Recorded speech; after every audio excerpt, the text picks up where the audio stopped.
দেখেন ভাই, কোথায় যাবেন? আপনি আমরা সাধারণ মানুষরা খারাপ, সেটা মেনে নেওয়া সহজ।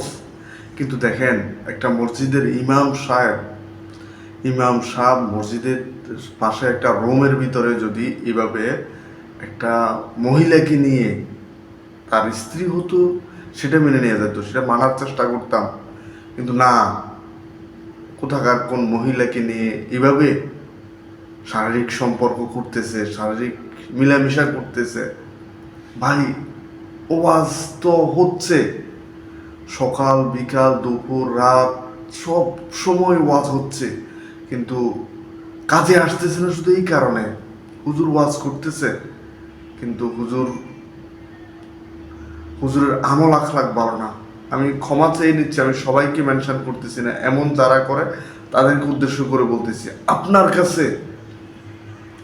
কাছে এটা কেমন গ্রহণযোগ্যতা পাবে যে ইমাম সাহেব, মসজিদের ইমাম যদি এমন কর্মকাণ্ডে লিপ্ত হয়, এমন কর্মকাণ্ডে জড়ায়? আপনি আপনার জায়গা থেকে বলেন। আমি আবারও বলছি, আমি কোনো ইসলামিক স্কলার বা আলেমদেরকে অপমান করার জন্য ভিডিওটা করি নাই, জনসচেতনতামূলক ভিডিওটা করা। এই আমি এতক্ষণ যার কথা বলছিলাম, তিনি হচ্ছেন চিটাগং একটা মসজিদের ইমাম সাহেব। দেখেন, ওই মসজিদের ইমাম সাহেব যদি তার রুমের ভিতর অনৈতিক কাজকর্মে নিয়োজিত থাকে, অনৈতিক কাজকর্ম করে, তাহলে সেই মসজিদে যারা নামাজ পড়ে, ওই মসজিদের মুসল্লি যারা তাকে ইমাম হিসাবে মানে, তাদের অবস্থা কেমন হবে?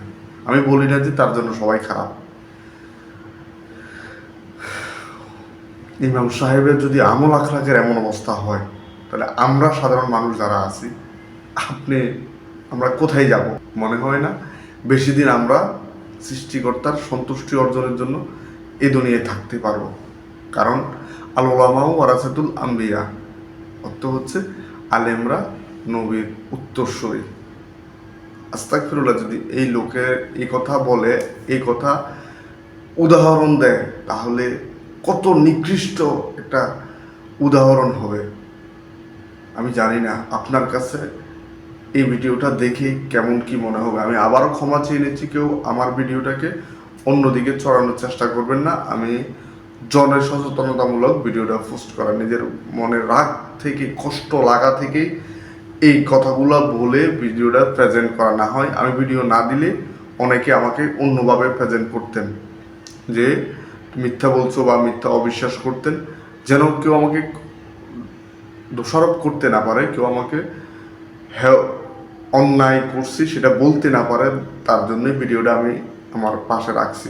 আমি আবারও বলছি, আমি জনসচেতনতামূলক ভিডিওটা করা, কাউকে ছোট করা, আলেমদেরকে ছোট করা, ইসলামিক স্কলারদেরকে ছোট করার কোনো উদ্দেশ্য নেই।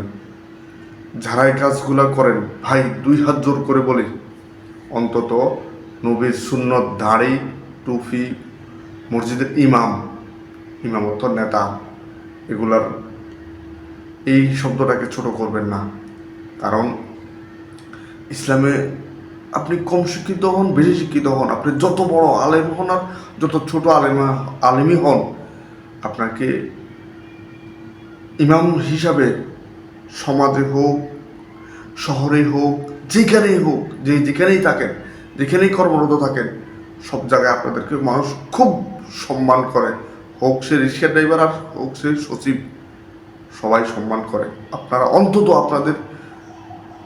আপনার যারা এই কাজগুলো করতেছেন, তারা অন্তত আপনাদেরকে সংশোধন করে নেবেন। এমন অন্যায় অপরাধ থেকে নিজেদেরকে হেফাজত করবেন। ইমাম অর্থ নেতার যদি চরিত্র ঠিক না থাকে, নেতার যদি এমন অপকর্ম করে থাকে, তাহলে এই নেতা থেকে মানুষ সুশিক্ষা পাবে না, এই নেতা থেকে মানুষ ভালো কিছু শিখতে পারবে না।